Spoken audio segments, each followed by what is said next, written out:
Hello and welcome to Module 4 of the Impact Masterclass. My name is Tanya Ha. Module 4 is all about understanding the importance of public opinion, public awareness, and how the media has a role in influencing public awareness of the topics you are researching. These are the areas where your research can make an impact. By taking your public policy documents, your policy recommendations and briefs and executive summaries, you can turn these into media releases, opinion articles in general media, and other information for a general audience and public digestion. And this could help raise awareness around the issues where your work can make an impact. By raising that public awareness, you create that public acceptance of the kind of policy measures that you're recommending to policymakers. So let's get into understanding the public and the media that influences them. A quick look at the structure of Module 4. We're going to look at the aims and expected outcomes of doing this module. We will look at an interesting example of how public opinion influenced waste policy in Australia. We will explore understanding people and the main drivers for members of the public. We will explore the different types of media: television, print, radio, and online media. We will look at an interesting case study of the Great Barrier Reef and how media coverage of the loss of coral cover led to public action. We will look at opinion stories in newspapers. Finally, we will explore strategic approaches to reaching the media and the broader public and the different tools and resources you have available to do this. The aims and outcomes. The aims of doing this module are to gain an understanding of how media and public perception can influence policy. Also, to learn how to adapt your writing, say on policy briefs or executive summaries, to reach a broader public audience through media. The outcomes are to understand the difference between the information needs of the public and the media, and to understand the resources you have or you will need to get in order to reach them. The waste and recycling sector has a good case study that illustrates why it is important to understand public opinion and what the media is interested in. If you cast your mind back over the last 2 or so decades, there were key waste types that have been on the agenda of policymakers: single-use plastic bags, electronic waste, which includes computer, television and electronics waste, and construction and demolition waste from the building sector, which was and is the most significant environmental waste or public policy issue. Let's compare them. Plastic bags are a litter problem. They can harm wildlife and pollute landscapes such as beaches. Computers, televisions and other electronic waste, or e-waste, can contain flame retardants, heavy metals such as lead, cadmium and mercury, and other pollutants that can harm the environment, either when dumped or leached from poorly managed landfills or waste sites. These items also contain some of the material resources used to make them, such as critical minerals and precious metals like gold, silver, copper and palladium. These could be recovered, recycled and put to use in the circular economy. And construction and demolition waste. It accounts for about 30% of the total waste produced globally and is a significant contributor to landfill. It is literally millions of tons of concrete, steel and other materials, representing enormous amounts of embodied energy, embodied resources and embodied emissions that could be reclaimed, repurposed in other ways or recycled.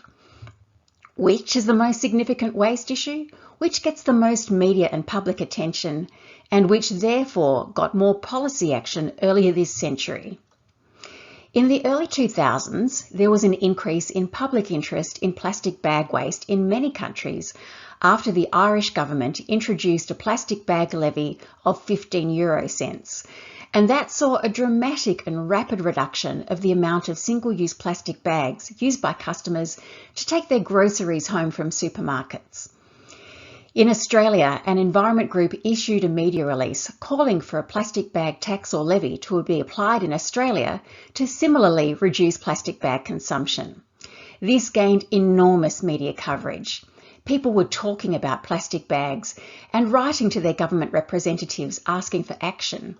Different interest groups were proposing different solutions. Should we have charges or total bans? Which different approaches should we take? Another issue that was pressing at the time was a growing amount of electronic waste. Computer technology is rapidly evolving and changing, giving products a relatively short lifespan before they're superseded.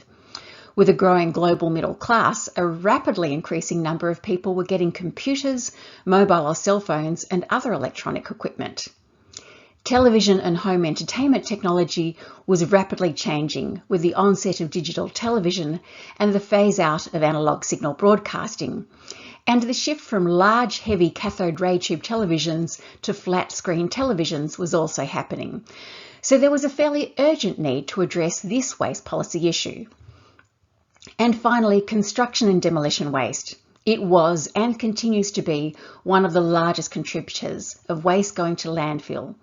It is also hugely significant from an embodied carbon point of view, but received very little public interest 20 years ago.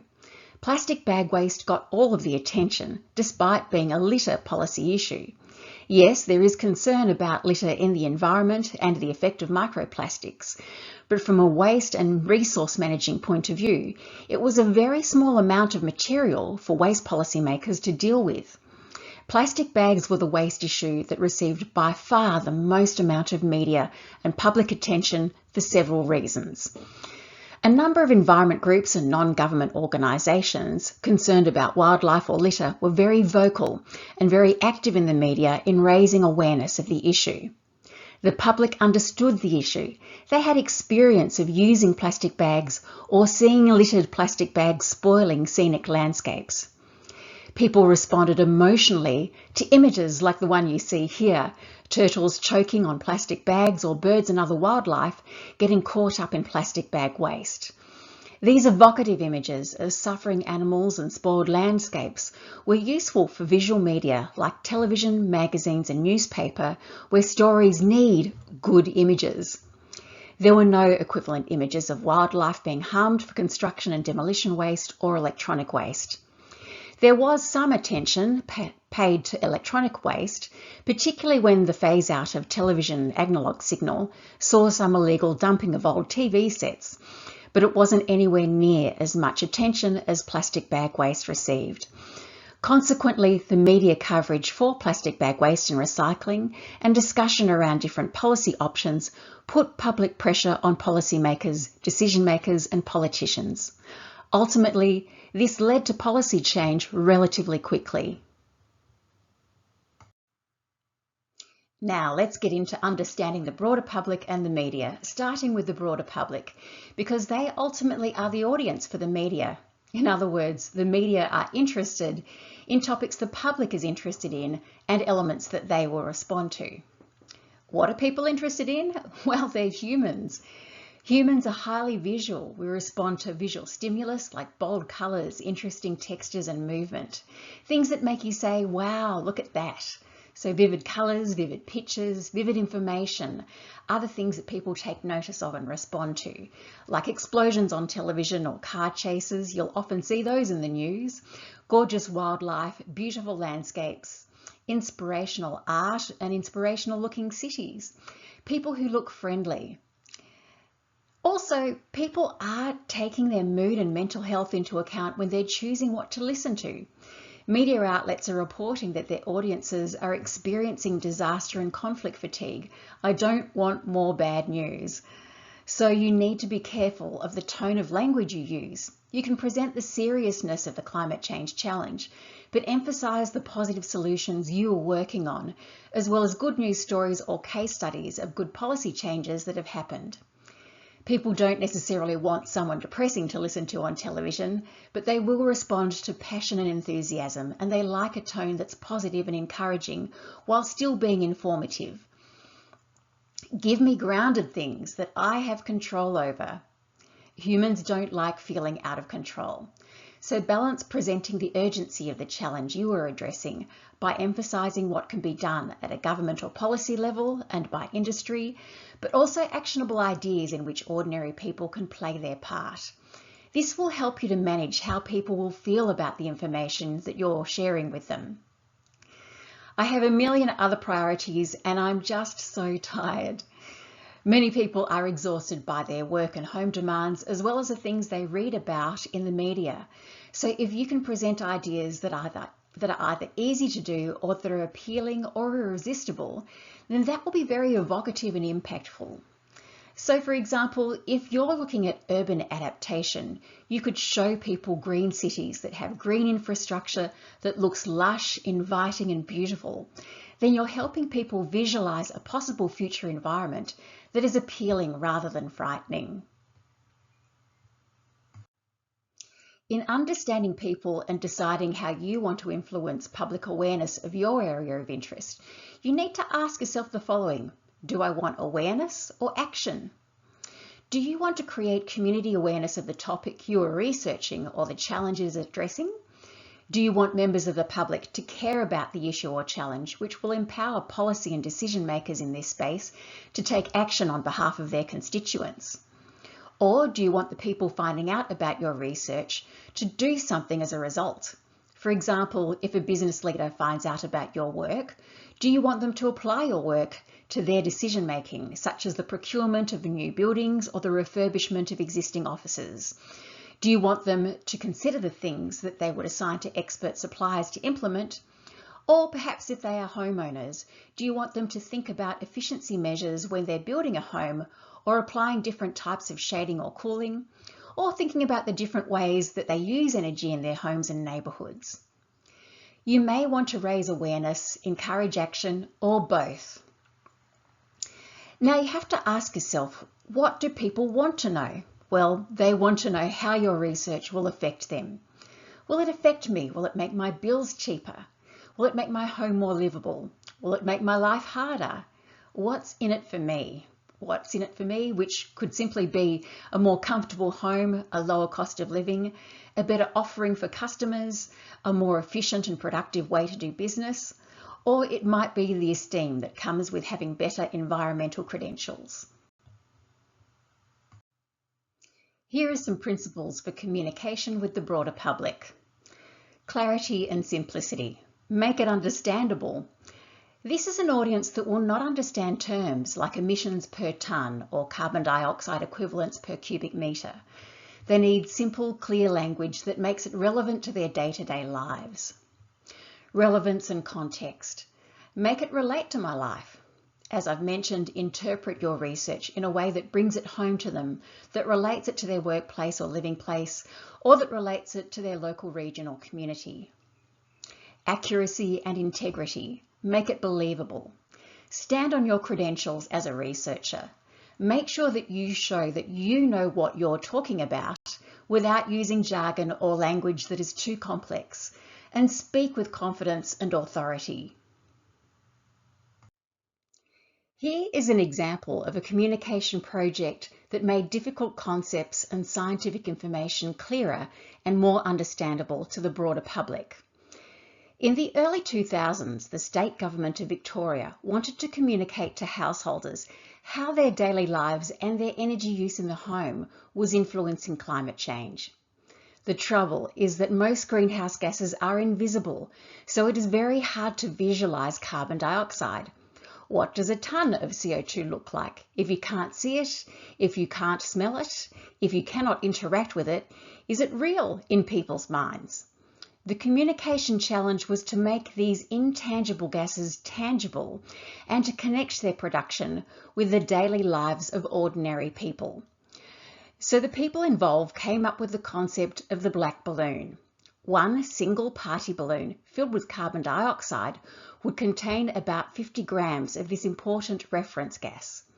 Based on this, they developed public education programs that used black balloons to represent, quantify, and make visible the invisible greenhouse pollution that was coming from household energy use. So, one black balloon represents emissions of 50 grams of carbon dioxide equivalent.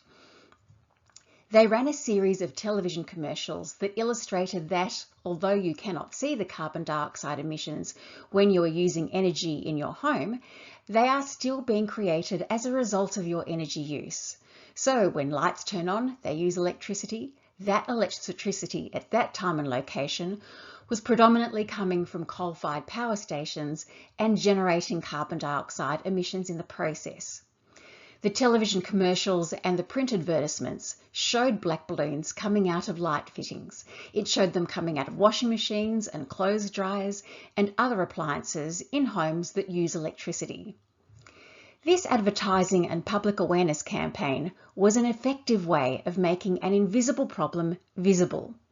You can watch the YouTube video of the television community service announcement that the Government of Victoria recorded for the campaign via the link I've included.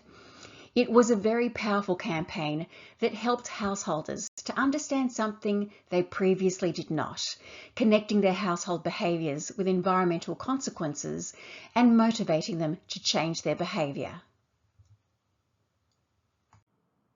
So the principles of communicating with the broad public we introduced earlier have been applied in this case study.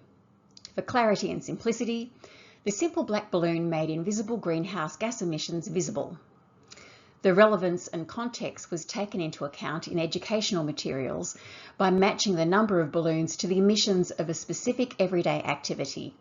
Previously, many education campaigns had used figures for the total number of tonnes of CO2 produced per household per year, a number that doesn't have much meaning to the average person.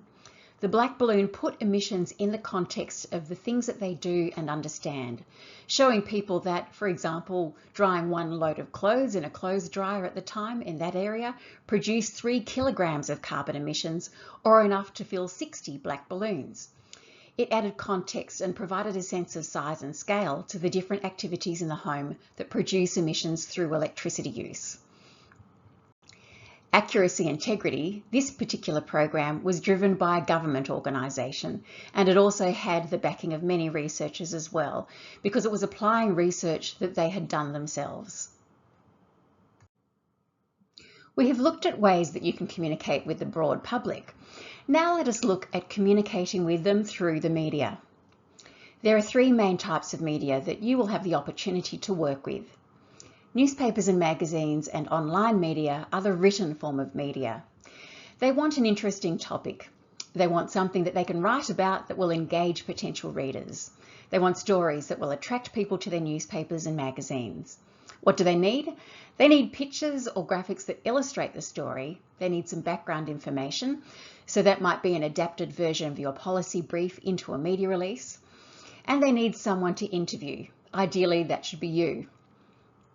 Radio and podcasts are the audio format.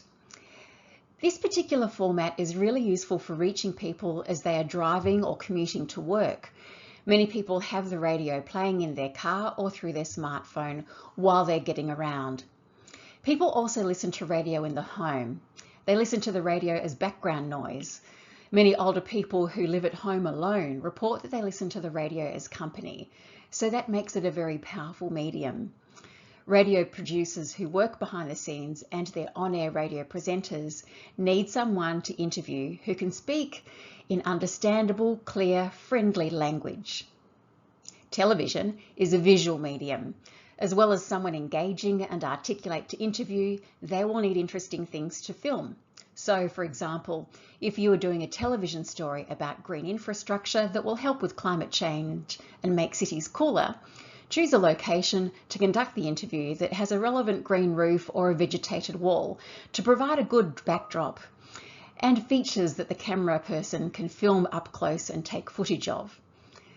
Telling a television journalist exactly what you have that can be filmed to provide good vision can increase your chances of the interview taking place and your research getting on television. Think about what resources you have to support telling your story.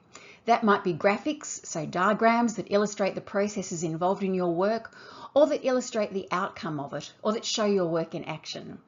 It might be existing footage, such as historical footage of a building or neighbourhood that is being refurbished and improved.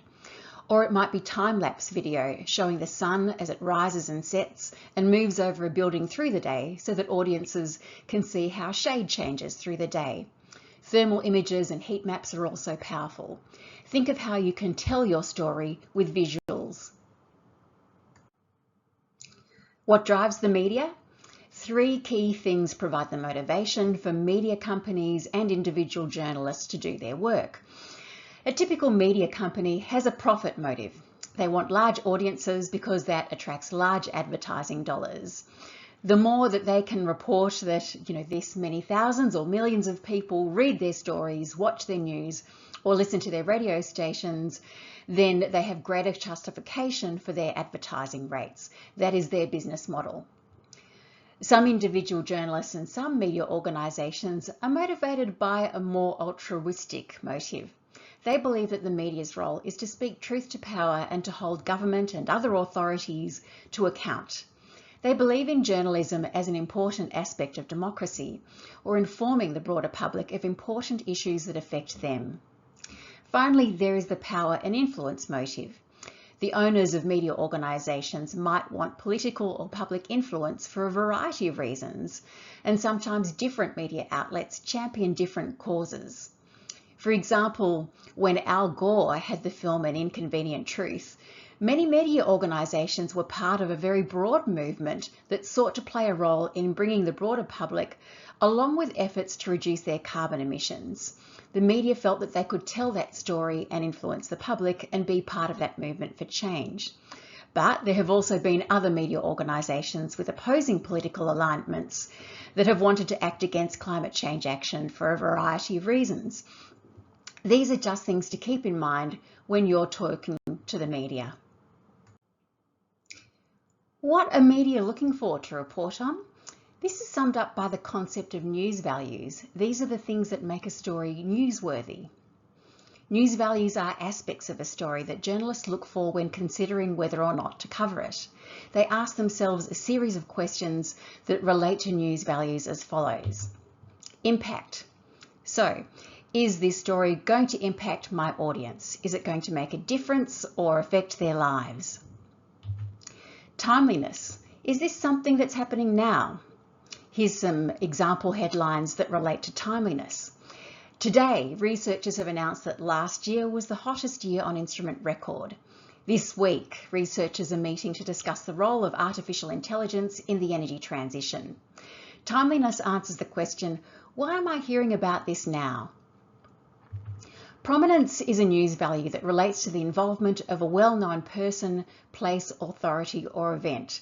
So is the person or place famous? For example, Pope Francis says Earth is sick in new climate change warning. Or flood threat requires better urban planning to protect the Louvre Museum and its artworks. You can see here, to reflect prominence, the Pope and the Louvre are prominent people and places. So that will give that story greater newsworthiness because it affects prominent people or things. Proximity. How local is it to our audience? Is this something that is happening in our city, our country, or our region? Bizarre. Is there something unexpected about this story?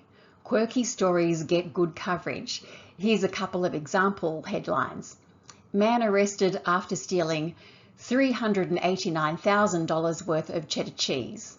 Or scientist carbon dates his own kidney stone to find out when it formed. Unexpected or surprising news always catches attention, and the media knows this, and they will look for things that will catch the attention of their audience. Conflict also gets attention. They will ask themselves, what are the different sides of this issue and what are their arguments? Currency relates to ideas and stories that align with current trends or that are current hot topics, things that people are discussing in broader society. And finally, human interest stories. Are there attractive, engaging or appealing people who are impacted by this story? That's a question that journalists will ask themselves. Let's apply these lists of things that the media is looking for to a case study. We're going to revisit the example of the Great Barrier Reef and the announcement of coral cover loss. The research organisation involved was the Australian Institute of Marine Science. They knew that they had an academic journal going to publish their research report, and so they produced a media release that presented the key findings in simple language. They issued the media release and they told journalists that they had experts who could be interviewed, people who could talk about the research in clear, easy to understand, non-academic language. They also had file footage of the Great Barrier Reef and images. The news organisations knew that this footage would be available and that they would have their own archival footage of the reef from past news stories. So you had the elements there to tell a visual story, powerful imagery showing the changes in the Great Barrier Reef, and also the ability to include other marine life, so vision of coral, fish, and other marine species. In terms of news values, the information had impact. It would affect the commercial fisheries and their future, tourism, and it involved an ecosystem that's part of Australia's identity. The journal publication provided timeliness. You're hearing about this now because a journal has just released this new science. For prominence, the Great Barrier Reef is iconic. It's famous globally. In Australia, there was the proximity news value. And as the story is connected with climate change, a literally hot topic, it had currency. So there was pretty much everything a journalist needs to cover this story. It was covered by print, radio and online media in Australia and around the world. You can see here that there are examples of coverage in the Washington Post in the United States, and there was also an opinion cartoonist for the Guardian newspaper who created a cartoon based on the outcomes of this research. This shows the range of media coverage that can come from what is essentially a research story if you have the right elements in place. Someone to talk to, someone to interview, strong in visuals, easy to understand background information, packed with news values, provided through a media release or a media briefing document. All of these things light up in this case study.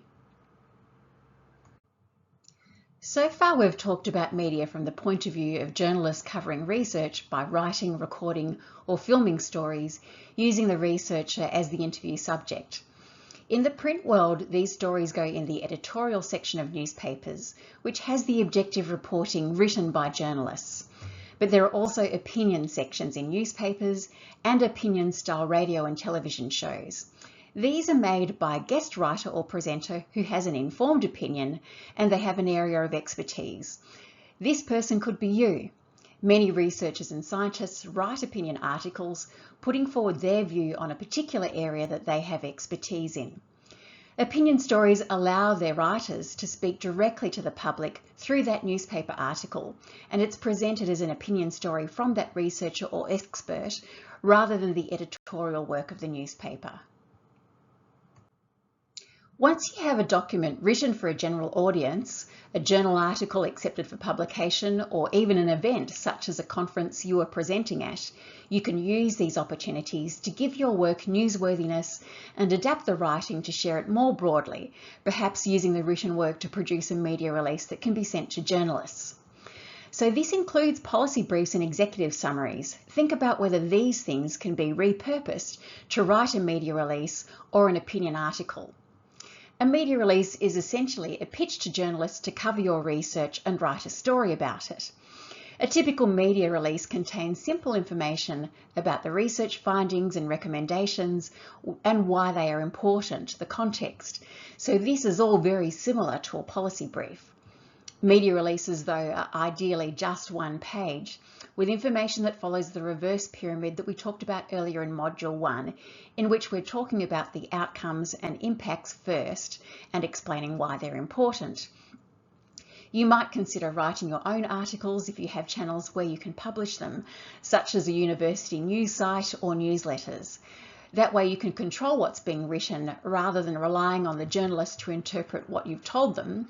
However, journalists do bring their own larger and broader audience. Opinion articles are a great option to keep in mind, though they can be more challenging to write. They are particularly useful if influencing public opinion is important for your research, or it's an area that has a lot of public interest already. And remember, if it's not you that is informing the public about your area of expertise, writing those opinion articles, putting forward those views, who is? Someone else might be talking about your subject matter area, and they might be sharing information that is not helpful.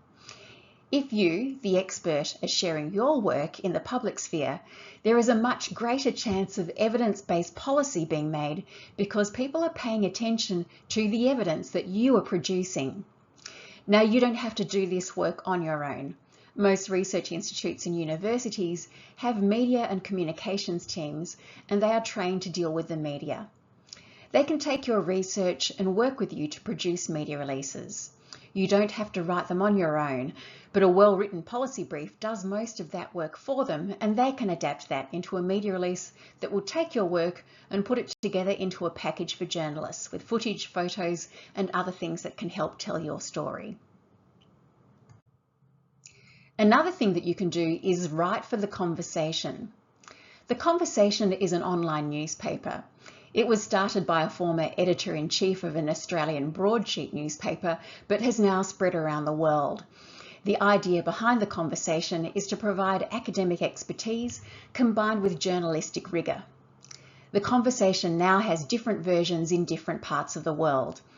There are editions and offices in Africa, Australia, Europe, Brazil, Canada, Spain, France, and several other countries. The Conversation works by pairing academics with editors to help them write stories that appear on the websites. The editor oversees the style and the scope of the story, but you as the expert control the accuracy. It is a great way to communicate your research findings to a wider audience, but also a good way to improve your language skills. You write your stories using an online portal, which will help you to write in plain language for broad audiences. It will provide real-time feedback on the readability of your writing, which is very valuable and important. One of the great things about The Conversation is that all stories are published under a Creative Commons license. That means that with attribution, other media outlets can republish the stories on their own news websites. Academics who have written stories for The Conversation have had some of their work republished in BBC Online, New York Times, Washington Post, The Financial Review, The Economist, and many other newspapers and online sites around the world. So it is a very powerful tool and a great resource that is open for use by researchers. That concludes our look at reaching the broader public through the media. I'm a former TV environmental journalist, and as such, I really do encourage you to consider taking your research to the public through the media, because it is such a powerful tool for influencing people and creating that space that policymakers need in order to implement the recommendations that come from your work. So good luck, and please do share your work, your insights, and your intelligence with that broader audience through the media. It really is vitally important that we have experts on our television screens, in our newspapers, and on our radios. And if not you, who else? Who will you trust to do it for you? Next, we will move on to Module 5, which is looking at social media and how you can use that strategically to share your research broadly, to build your profile as an expert, and to build your networks and improve your career as a researcher. We'll see you then.